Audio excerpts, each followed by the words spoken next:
الحمد لله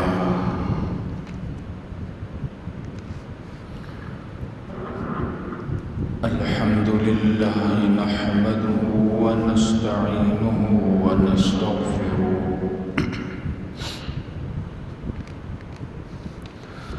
ونؤمن به ونتوكل عليه ونعوذ بالله من شرور أنفسنا ومن سيئات أعمالنا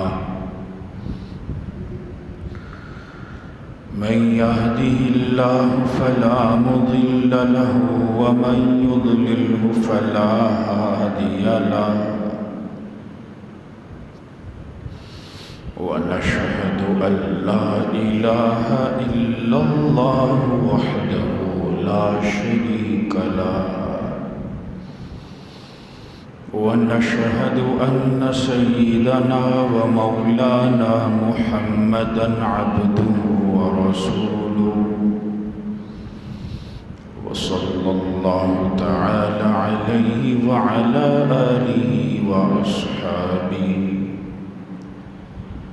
أما بعد فأعوذ بالله من الشيطان الرجيم بسم الله الرحمن الرحيم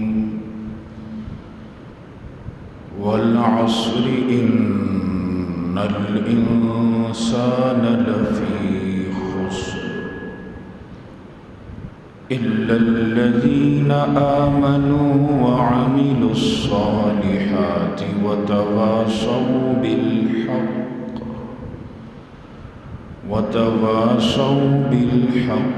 وتواصوا بالصبر.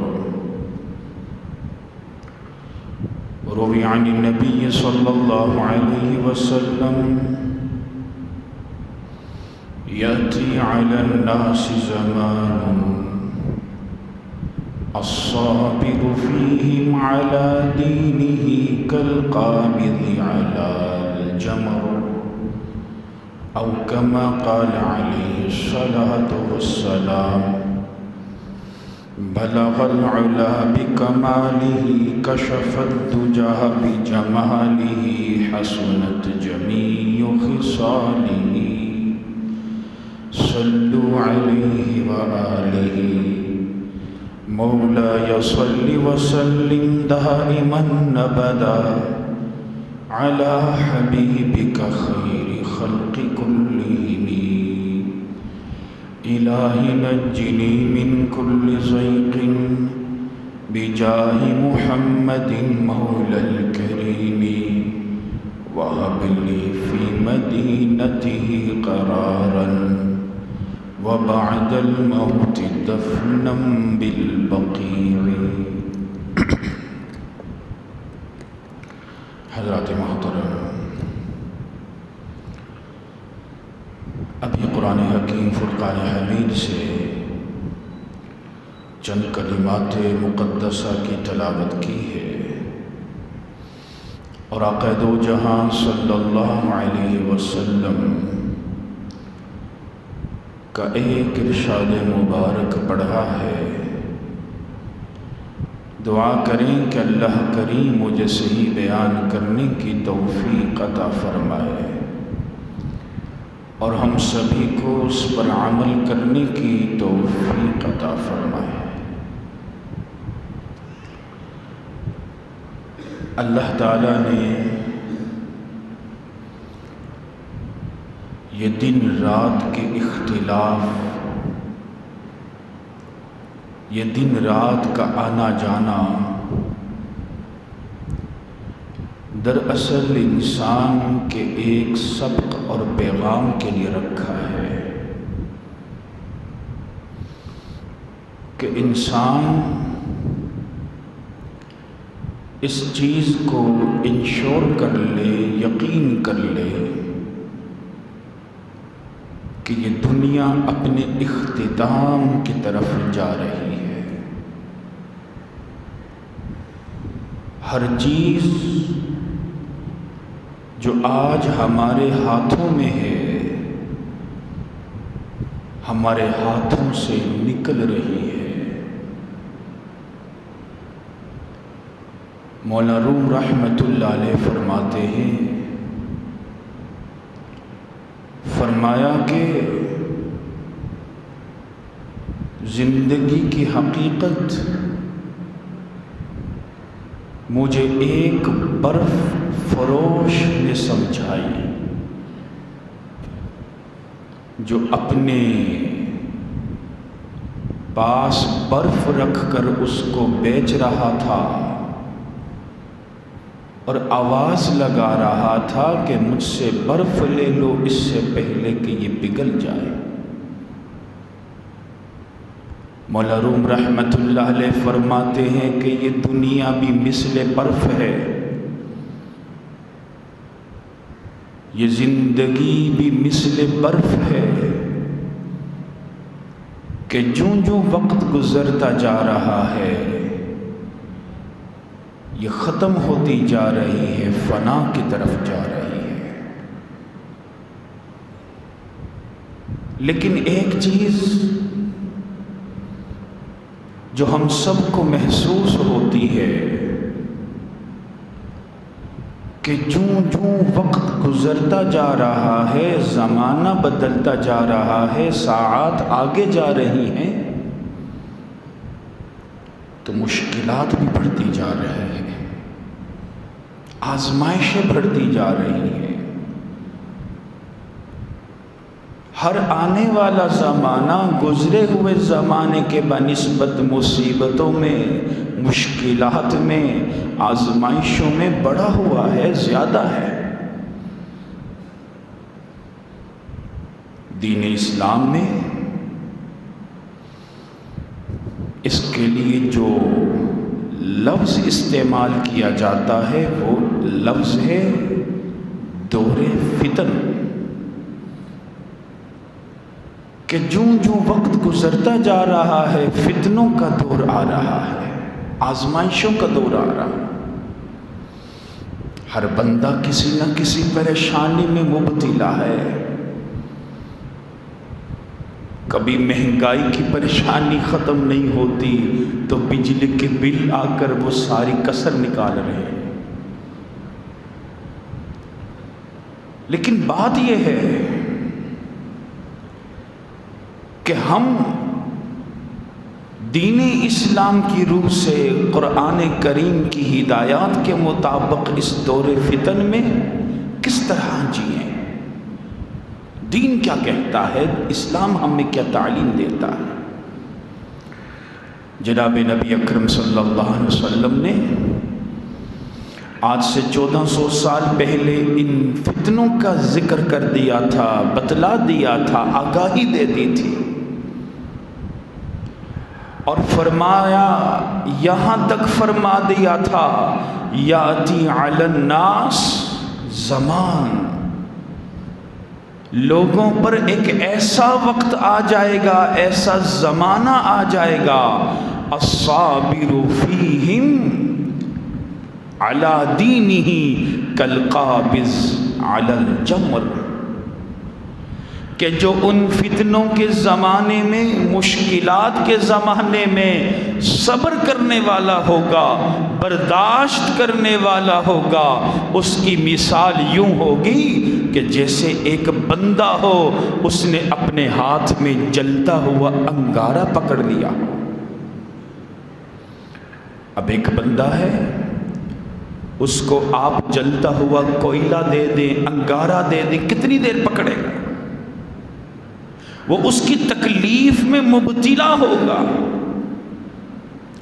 آقا نے فرمایا کہ ایسا وقت آئے گا کہ صبر کرنا بھی مشکل ہو جائے گا، صبر کرنے کے لیے بھی حوصلہ چاہیے ہوگا، برداشت کرنے کے لیے بھی حوصلہ چاہیے ہوگا۔ آپ کسی کو کہیں گے بھائی صبر کر، وہ آپ سے لڑنا شروع کر دے گا، اتنا مشکل ہو جائے گا صبر کرنا۔ قربان جائیں جناب نبی اکرم صلی اللہ علیہ وسلم پر، انہوں نے تو ہمیں آج کے زمانے کی حقیقت 1400 سال پہلے اللہ کے حکم سے بتا دی، ہمیں سمجھا دیا آقا علیہ الصلوۃ والسلام نے فرمایا ستکون فتن، ان قریب اتنی آزمائشیں آئیں گی، اتنی مشکلات آئیں گی، اتنے مصائب ٹوٹ پڑیں گے، القاعد فیہا خیر من القائم۔ اب حال یہ ہوگا کہ بیٹھنے والا کھڑے ہونے والے سے بہتر حالت میں ہوگا۔ کھڑے ہونے والا جو کام کے لیے کھڑا ہے، جو جوبینز ہے، نوکری کر رہا ہے، وہ سمجھے گا بھائی جو یہ دکان پر بیٹھا بڑی عیش میں بیٹھا ہوا ہے۔ ہر بیٹھنے والا یوں لگے گا کہ وہ کھڑے ہونے والے سے بہتر ہے۔ والقائم فیہا خیر من الماشی، اور کھڑے ہونے والا اس کو دوڑنے والا دیکھے گا، چلنے والا دیکھے گا، وہ کہے گا یہ تو بڑے مزے سے ایک جگہ کام کر رہا ہے، اس کو کون سا دوڑ دھوپ کرنی پڑ رہی ہے، میں یہاں سے مال اٹھاتا ہوں وہاں جاتا ہوں، وہاں سے اٹھاتا ہوں یہاں جاتا ہوں، یہ تو کھڑے کھڑے سارا کام کر رہا ہے، یہ مجھ سے بہتر ہے۔ والماشی فیہا خیر من الساعی، اور چلنے والا اس کے بارے میں جو دوڑنے والا خیال کر رہا ہوگا بھئی یہ بڑے مزے میں ہے۔ آقا فرماتے اتنے فتنے پھیلیں گے، ہر بندہ دوسرے کو سمجھے گا یہ بہتر ہے، میں خراب ہو گیا، یہ ٹھیک لگ رہا ہے، بس آزمائشیں مجھ پر ہی پڑنی تھی، لگتا ہے سارے جہاں کے لوگوں کے گناہوں کا بوجھ میں اٹھا رہا ہوں، حالات میرے خراب، گھر میرا خراب، سب کچھ میں ہی ہوں، لگتا ہے یہ جو نظر آ رہا ہے یہ بڑے اچھی حالت میں ہے۔ آقا فرماتے یہ حالات ہو جائیں گے، اور آقا نے پھر فرمایا وَمَن يُشْرِفْ لَهَا تَسْتَشْرِفْهُ، فتنے اتنے ہوں گے، آزمائشیں اتنی ہوں گی، مشکلات اتنی ہوں گی، جو کسی مشکل کو ختم کرنے کے لیے کوئی سٹرگل کرے گا، کوشش کرے گا، وہ خود اس مشکل میں گر پڑے گا۔ بھائی دو لڑ رہے ہوں نا تو تیسرا صلح کروا دے، وہ جو لڑنے والا جس کو مار اس کو چھوڑ کر اس کے پیچھے پڑ جائے گا۔ یعنی حالات ایسے ہوں گے، اگر آپ لوگوں کو بچانے کے لیے آگے بڑھیں گے آپ خود اس کنویں میں گر جائیں گے۔ آقا فرماتے یہ حالات ہو جائیں گے۔ وَمَنْ وَجَدَ مَلْجَأَ أَوْ مَعَاذًا فَلْيَعُذْ بِهِ، آقا فرماتے ہیں اگر تمہیں کچھ بھی پناہ کی جگہ مل جائے تو پناہ حاصل کر لینا، اپنے آپ کو کسی فتنے میں مبتلا نہ کرنا۔ اب پناہ کیا ہے بھائی، ہم کیسے فتنوں سے بچیں؟ میں چند باتیں عرض کر دیتا ہوں جو آج کل حالات چل رہے ہیں، ان میں ہم کس طرح کر طرز عمل اپنائیں۔ قرآن کریم سے یہ بات ثابت ہے، حدیث مبارکہ سے ثابت ہے کہ اسلام میں سب سے اپریشیٹیبل جو چیز ہے نا وہ آ جاتی ہے دانائی۔ آپ دانائی سے کام لیں۔ اب عقل اور چیز ہے، دانائی اور چیز ہے۔ اب عقل وہ کیا ہے کہ آپ کو جو نظر آ رہا ہے آپ اس کے بارے میں سمجھ رہے ہیں بھئی یہ بہتر ہے میرے لیے۔ دانائی یہ ہوتی ہے کہ بندہ جو نظر نہیں بھی آ رہا اس کے بارے میں سوچتا ہے بھئی اس میں اللہ کی حکمت ہوگی، اللہ مجھے آزما رہا ہے، بھئی وہ رب 30-40 سال اس نے مجھے کھلایا، اب مجھے آزماتا ہے تو کیا میں شکوے شروع کر دوں؟ 40-50 سال مجھے صحت دی، اب بیماری دے رہا ہے، کیا میں شکوے شروع کر دوں؟ بھائی وہ میرا رب ہے، اگر مجھے آزما رہا ہے میں صبر کروں، یقیناً اللہ کی کوئی حکمت ہوگی۔ لیکن یہ حکمت دانائی کیسے آئے گی، یہ وزڈم کیسے آئے گا؟ آپ سورہ لقمان پڑھتے ہیں، اللہ رب العزت نے حضرت لقمان علیہ السلام کے بارے میں کیا فرمایا تھا؟ فرمایا وَلَقَدْ آتَيْنَا لُقْمَانَ الْحِكْمَةَ أَنِ اشْكُرْ لِلَّهِ، ہم نے لقمان کو حکمت دی تھی تاکہ وہ اللہ کا شکر ادا کرے۔ علماء فرماتے اس کا مطلب یہ ہوا بھائی آپ زندگی میں ایک چیز کو اپنی زندگی میں شامل کر دیں، آپ جس حال میں ہیں اللہ کا شکر کریں، اللہ آپ کو دانائی عطا کر دے گا، آپ معاملہ فہم ہو جائیں گے۔ بھائی مشکل کیا چیز، آپ دیکھیں مشکل کیا ہوتی ہے، ہرڈل کیا ہے؟ بھائی مشکل یہ ہے کہ جس کا سلوشن، جس کا حل آپ کے ذہن میں نہیں ہے۔ اگر کسی مشکل کا حل آپ کے ذہن میں ہے، وہ مشکل تو نہیں۔ بھئی یہ حل ڈالنے والا کون ہے؟ اللہ۔ تو حل کیسے آئے گا؟ انشکر للہ، اللہ فرماتا ہے شکر ادا کرنا شروع کر دو۔ اب بندہ کہے کہ مولوی صاحب آپ کہہ رہے ہیں شکر ادا کر دیں، تو آپ کو نہیں پتا ہمارے بجلی کے بل کتنے آئے ہیں، آپ کو نہیں پتا کیا حالات چل رہے ہیں، کیسے شکر کریں؟ امام شاہ ولی اللہ رحمۃ اللہ علیہ فرماتے ہیں، فرمایا اگر ایک مسلمان ہو، اس کے جسم پر کپڑا نہ ہو، اس کی جسم میں صلاحیت حرکت کرنے کی نہ ہو، فالج زدہ ہو، اس کے جسم میں کیڑے بھی پڑ جائیں، محتاج ہو جائے، مفلس ہو جائے، پھر بھی وہ اس بات کا شکر ادا کرنا چاہے کہ اللہ تو نے مجھے اپنے محبوب علیہ السلام کی امت میں پیدا کر دیا۔ امام شاہ ولی اللہ رحمۃ اللہ علیہ فرماتے ہیں وہ صرف اس نعمت کا پوری زندگی شکر ادا نہیں کر سکتا۔ بھائی کیا ہوا؟ مشکلات آ گئی، اللہ رب العزت فرما رہا ہے دانائی سے کام لو۔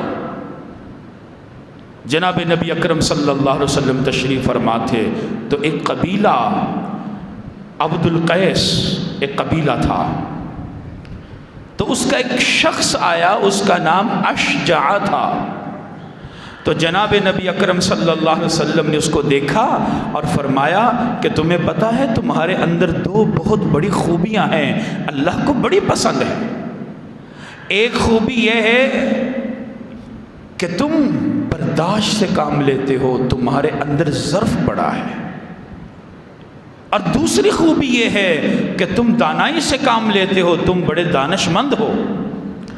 علماء محدثین فرماتے ہیں کہ آقا علیہ الصلوۃ والسلام نے ان دو خصلتوں کو، دو چیزوں کو بہترین شمار کیا تھا۔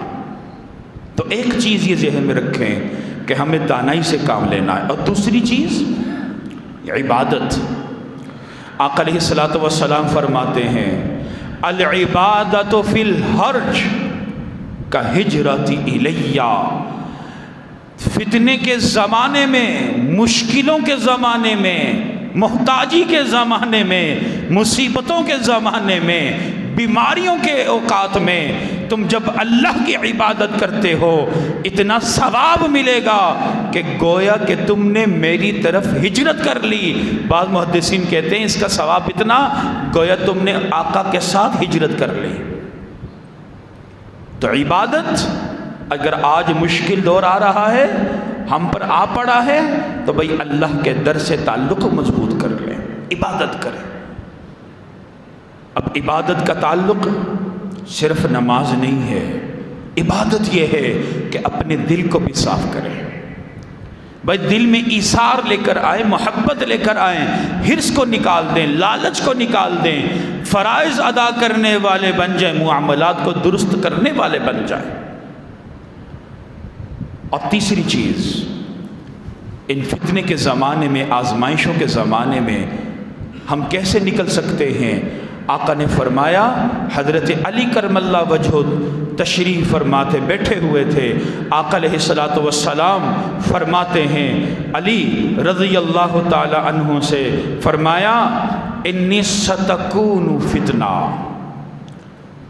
علی ان قریب ایسا زمانہ آئے گا بڑے فتنے ہوں گے، بڑی مشکلات ہوں گی۔ قلت مل مخرج منہا یا رسول اللہ، حضرت علی فرماتے میں نے سوال کیا یا رسول اللہ پھر ان فتنوں سے کیسے نکلیں گے، کوئی طریقہ بتا دیں؟ آقا نے فرمایا کتاب اللہ، اللہ کی کتاب کو تھامے رکھنا، علماء فرماتے ہیں تلاوت قرآن ایسی نعمت ہے، اگر آپ مشکل میں ہیں، مصیبت میں ہیں، قرآن کی تلاوت شروع کر دیں، قرآن فہمی شروع کر دیں، قرآن کو سمجھنے کی کوشش شروع کر دیں، اللہ آپ کے دل کو کھول دے گا، آپ کے ظرف کو کھول دے گا۔ اور اگلی بات، رب کائنات فرما رہے کہ تبتغون عرض الحیات الدنیا فعند اللہ مغانم کثیرہ، فرمایا اللہ پر بھروسہ رکھنا۔ آج تمہارے پاس پیسہ نہیں، جیب خالی، بڑی گاڑی نہیں، بڑا بنگلہ نہیں، بڑی کوٹھیاں نہیں، بینک بیلنس نہیں، فرمایا اللہ پر بھروسہ رکھنا، دنیا کی طرف مت متوجہ ہونا، تمہارا اللہ نے آخرت میں بڑا سامان تیار کر کے رکھا ہوا ہے جو تو صرف تمہارا ہے۔ اللہ پر بھروسہ رکھنا۔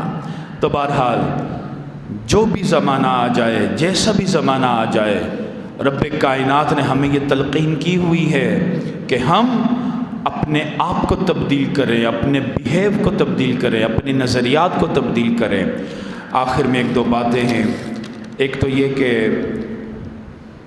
سیکریٹری لوکل گورنمنٹ آج صبح حضرت والد صاحب کے پاس آئے تھے، اور ان کی ہدایت کے مطابق میں آپ حضرات کو یہ بتا دیتا ہوں کہ ڈینگی کے حوالے سے انہوں نے کہا کہ آگاہی تھوڑی سی دے دیجئے۔ تو بہرحال جیسا کہ ہم جانتے ہیں کہ ہم جو کریں گے وہ اپنے لیے کریں گے، اپنی اولاد کے لیے، اپنے بچوں کے لیے، تو لہٰذا ماحول کو صاف رکھیں۔ اسی طرح جناب میاں یوسف صاحب، ان کی بھتیجی، ان کی بہو جن کا گزشتہ ہفتے انتقال ہو گیا تھا، انہوں نے آپ سے دعا کی گزارش کی ہے، ان کے لیے بھی دعا کریں، اور سب کے لیے دعا کریں اللہ تعالی ہمیں ہر آزمائش میں، اللہ تعالی ہمیں ہر آزمائش سے محفوظ فرمائے۔ وآخر دعوانا ان الحمد للہ رب العالمین۔